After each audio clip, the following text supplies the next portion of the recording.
Good afternoon. This is a special coverage of the coronavirus crisis using the combined forces of News 5 and Signal TV's One News, Radyo 5 and 1PH. The Interagency Task Force on COVID-19 has inspected the Enderon tent in Taguig. This is one of 4 mega swabbing facilities in Metro Manila. To tell us more, we have Greg Gregorio reporting to us live from Taguig. Greg, kailan daw mag-ooperate ang Enderon tent as mega swabbing facility? Just hindi pa rin tiyak ng IATF kung kailan nga magsisimulang mag-operate itong Enderon tent sa Taguig. Pero batay sa naging inspeksyon kanina, handa naman na daw itong 54 swab testing booths dito. Kaya raw na itong makapagsagawa ng at least 1,000 swab tests kada araw. Pero ayon sa IATF, kailangan pang ayusin ang sistemang gagamitin ng Armed Forces of the Philippines o AFP para sa pagpapatakbo nitong pasilidad. Ayon kay Defense Secretary Delfin Lorenzana, meron na silang 64 personnel na magsisilbing encoder at barcoders. Manggagaling naman sa DOH ang 400 medical personnel, kabilang dyan ay ang mga medical technologists, laboratory technologists at nurses na mismo magsasagawa ng swab test. Sinabi naman ni Health Secretary Francisco Duque III na nakikipag-ugnayan na ang tanggapan ni Executive Secretary Salvador Mejaldea sa iba pang national government agencies para tumulong sa pagtao sa mga pasilidad gaya nito at pati na rin ang 2 pang mega swabbing facilities na inaasahang magbubukas sa mga susunod na araw. Ito nga ay ang Philippine Arena sa Bulacan at Mall of Asia Arena dito sa Metro Manila. Sinabi naman ni NTF Deputy Chief Implementer Secretary Vince Dizon na pinaplano rin nilang magtayo ng mega facility sa iba't ibang bahagi ng bansa gaya ng Cebu. Parte raw ito ng pagpapalakas pa ng testing at isolation capacity sa buong bansa. Sa katunayan daw nang galing sa Mindanao noong Sabado si NTF Chief Implementer Secretary Carlito Galvez Jr. Sinabi niyang maaari na daw magsimulang makapagsagawa ng Gene Expert COVID-19 testing ang Zamboanga Medical Center. Matatanda ang target pa ng pamahalaan na umabot sa 30,000 ang testing capacity ng bansa pagdating ng May 30. Sa ngayon, hirap pa ang DOH na ma-meet ang 8,000 tests per day na target. Nitong linggo, umabot lamang sa 5,264 ang naisagawang tests ng mga accredited laboratories. Sinabi rin ni Galvez na 8 na ngayon ang team mula sa RITM na nagsasagawa ng pagsusuri ng higit sa 50 pending laboratories para sa accreditation bilang COVID-19 testing laboratory.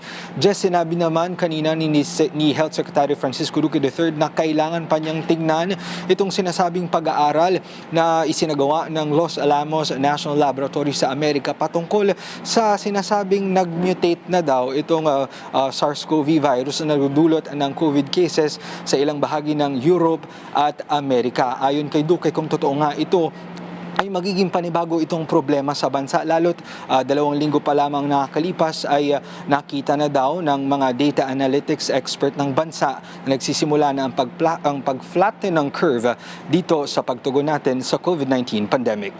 Jess? Thank you for those updates. Greg Gregorio reporting live from Taguig. The Manila International Airport Authority or MIAA has released a set of guidelines to assist Philippine airports in transitioning to the so-called new normal. The agency says the guidelines are meant to ensure the safety of passengers and airport staff once travel restrictions are lifted and NAIA resumes operations. Under the guidelines, wearing of face masks and temperature checks are now mandatory. Physical distancing must be observed in all queuing points as much as possible. Contactless security procedures should also be enforced. All NAIA facilities will also undergo regular disinfection. Foot baths are also in place in all entry and exit points for passengers and airport personnel. All passengers are required to fill out health declaration forms and locator forms for contact tracing purposes. A bedridden PWD was forced to go to the city's social welfare office in Imus to get his cash assistance since the office did not allow his wife to collect it on his behalf. In response, the LGU says it is just following protocols. Lynn Olavario tells us more. Nung asawa ko napunta rito, nagagalit pa tayo. Ngayon, pinapapasok niya asawa ko. Ako nandito. Pera na namin. Na ano di pa? Bakit? The 16 pa yan eh! This video shows a bedridden Roy Moral in the city's Social Welfare and Development Office in Imus, Cavite on April 25. He was there with his wife and relatives to claim his cash aid from the government's Social Amelioration Program. The 42-year-old former high school teacher suffers from ankylosing spondylitis, an inflammatory disease causing some of the small bones in the spine to fuse. He is also experiencing venous stasis ulcer, a complication of his condition where he has wound on his leg that doesn't heal. These conditions bring Roy terrible pain from head to foot. Roy was told that his cash aid will be delivered to his home. But he can't wait any longer because he immediately needs the money for his medicines. Since Roy can't come there, his wife tried to claim his payout on his behalf 4 times. However, she was told that Roy should be the one getting the money. Sabi sa akin, ikaw ba si Roy Moral? Ko, hindi po, asawa ko po to. Sabi, ay ko may authorization po ako. Sabi, hindi pwede. Habing ganun, dapat siya mismo personal. Sabing ganoon. Roy had no choice but to go there personally despite the challenges he experiences as a PWD. When he arrived, he received 6,500 pesos of cash right away. However, Roy said that the CSWD staff made it look like he was too eager to get his aid. Kakasama pa rin po ng loob, ma'am. Yung papalabasin po ako na hindi raw ako makapaghintay. Ma'am, 2 weeks na po akong naghintay. CSWD Officer Hermana Revilla explains that based on the instructions of DSWD Region 4A, representatives are not allowed to collect cash aid. Instead, they're only allowed to do house-to-house delivery of the cash assistance. Roy was initially scheduled to receive his payout between April 16 to 23, but was moved between April 25 and 26 due to the huge backlog of house-to-house deliveries. And on the day that Roy went to the office, the person in charge of visiting his house can't leave the office as the person had to attend to walk-ins. CSWD also appealed for understanding. So far, the CSWD has only helped 53%, or a little over half of more than 57,000 beneficiaries. Revilla also explained that they can only do 50 house-to-house deliveries a day on an average. Sa lahat ng mga vulnerable sector natin, lalong-lalo na yung mga PWD and senior citizen, ay hindi po namin intensyon na baliwalain sila at hindi po namin ninineglect sila. Alam po namin na priority sila, pero po hindi rin naman kasi namin kayang lahat sila harapin. Kaya po, ini-schedule po natin. Imus CSWD said they will try their best to meet tomorrow's deadline for the SAP distribution. Sought for comment, the Department of Social Welfare and Development says it does not encourage PWDs and others belonging to the vulnerable sector amid the pandemic to personally claim their cash aid. Hence, the department is appealing to LGUs to make the necessary adjustments. So, ina-encourage niyo po na authorized representative din ang kumuha for them? Yes, a healthy and able-bodied member of the household be allowed to receive yung subsidy in their behalf para hindi na lumabas yung ating mga senior citizens at mga PWDs. For News 5, Lynn Olivario, we are One News. We'll pause for a short break. Our special coverage on the COVID-19 pandemic will be right back.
Welcome back. You are still watching the special coverage of the coronavirus crisis using the combined forces of News 5 and Signal TV's One News, Radyo 5 and 1PH. Law enforcers from the Eastern Police District and the Marikina PNP underwent swab testing at the city's local testing laboratory. This is in preparation for their turnover of duty to the next batch of policemen to be deployed. Reporting live from Marikina, we have News 5's JC Cosico. JC, ilang pulis ang isinalang sa swab testing? Yes, Jess, alam mo, 50 na polis nga mula nga sa Marikina PNP at Eastern Police District ang sinwab test dito nga sa Marikina ngayong araw. I-explain ko lamang, no, kasi shifting yung system of deployment nga ng mga polis doon sa mga quarantine control points. Ibig sabihin ay sila'y naka-duty ng 2 weeks straight bago nga sila makauwi sa kanilang mga pamilya. So, importante nga na sila'y matest para dito sa COVID-19. Lumapit daw ang EPD kay Marikina Mayor Teodoro para matest nga ang mga polis na frontliners din sa laban kontra COVID-19. Libre nga ang testing na in-administer ng mga nurses ng Marikina Police at medtechs ng NCRPO. Ang mga samples ipoproseso naman sa Marikina Testing Laboratory na binigyan ng DOH na license to operate noong 1 linggo. Nasa na malalabas ang resulta ng RT-PCR test ng mga swab sample sa loob ng 24 oras. Habang hinihintay naman ang resulta ay ika-quarantine ang mga polis. In-inspection din ni NCRPO Chief De Bolsinas ang testing center ng Marikina. Hiningi rin niya yung template nito dahil nais raw ng PNP na magkaroon ng sariling testing center. Anya, ang mga polis ay nadedestino sa iba-ibang lugar kada duty at di nakakasiguro na kung hindi ba sila nahawa o wala silang mahawaan. Bukod nga sa mga polis ay tineste rin itong si NCRPO Chief De Bolsinas na unang nagnegatibo sa COVID-19. Ayon naman kay Mayor Teodoro ay importanteng matest ang mga frontliners. Narito nga ang kanyang pahayag. Kailangan yung results para sa frontliners, mabilis natin silang mailabas. At bahagi rin ito ng pangangalaga para sa kanila. Gusto rin natin, dahil mahabang panahon may exposure sila, maibigay din natin agad yung kinakailangan nilang supportive medical treatment.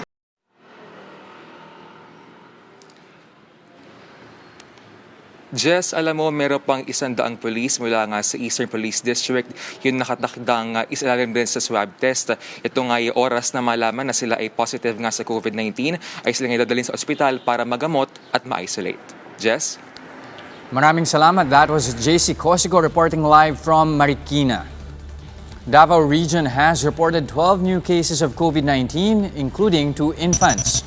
This brings the total COVID-19 tally in the region to 154, a big portion of which were reported in Davao City.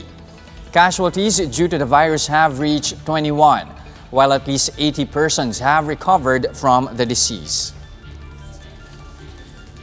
Press associations and the Commission on Human Rights condemn the shutdown order against ABS-CBN, whose role, they say, is needed now more than ever amid the ongoing pandemic. The Kapisanan ng mga broadcaster ng Pilipinas says the NTC's move could not have come at a worse possible time.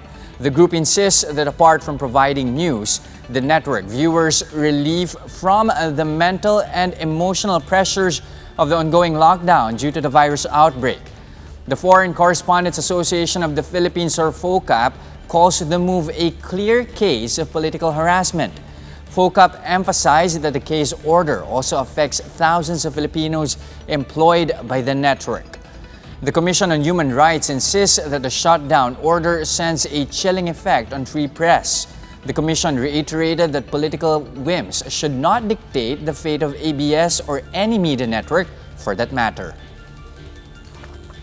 That's the latest on the enhanced and expanded community quarantine. For more updates, follow News 5, the Philippine Star, and Business World Online. I'm Jess De Los Santos. We are One News.